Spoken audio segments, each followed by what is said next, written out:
There's 1 week left in the 2025 NFL regular season, and it's absolutely loaded with drama. Sure, there will be backups making spot starts in place of stars skipping meaningless games, and some matchups will resemble glorified spring football. But buried in the chaos are 3 different divisional title games, 2 of which are winner-go-home propositions at the gates of the 2026 playoffs. 2025 has been remarkable for its lack of outright dominant teams. Everyone is beatable. You could talk yourself into a dozen teams capable of winning Super Bowl 60. That's the parity dream the NFL has spent decades building, even if it makes power rankings nearly impossible to sort. The Las Vegas Raiders are winning through losing. Getting stomped by the Giants leaves them 1 loss away from the top pick in the 2026 draft. Fernando Mendoza learning from Geno Smith in a Pete Carroll offense with Ashton Jaunty and Brock Bowers? That could work. The New York Jets told Jay Glazer they fully intend to bring back 3-13 first-year head coach Aaron Glenn for 2026. Given the way this defense has looked, the decision raises serious questions.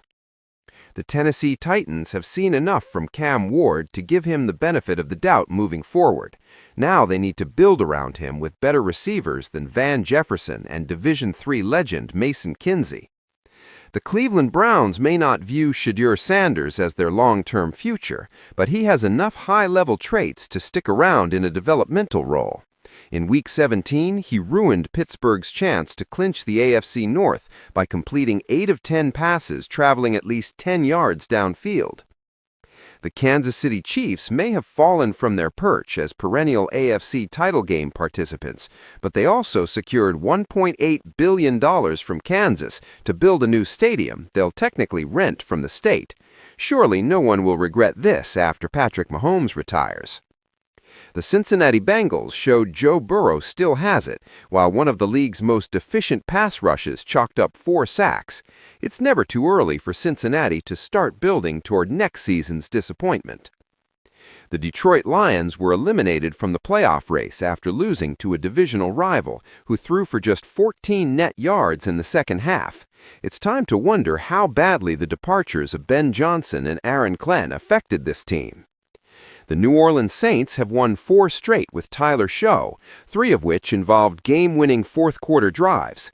His ability to improve as games progress makes him more appealing than his raw numbers suggest, though he'll turn 27 before next season begins. The Carolina Panthers saw Bryce Young cost his team a touchdown's worth of expected production every dozen passing plays against Seattle. The Panthers are capable of impressive swings, but their lack of floor suggests any playoff appearance will be short-lived. The Pittsburgh Steelers head into a do-or-die AFC North title game without DK Metcalf or Darnell Washington. If Derrick Henry continues churning out yards for Baltimore, the Steelers will need someone to step up. The Baltimore Ravens are like Jason Voorhees, jolting back to life just when you think they're dead.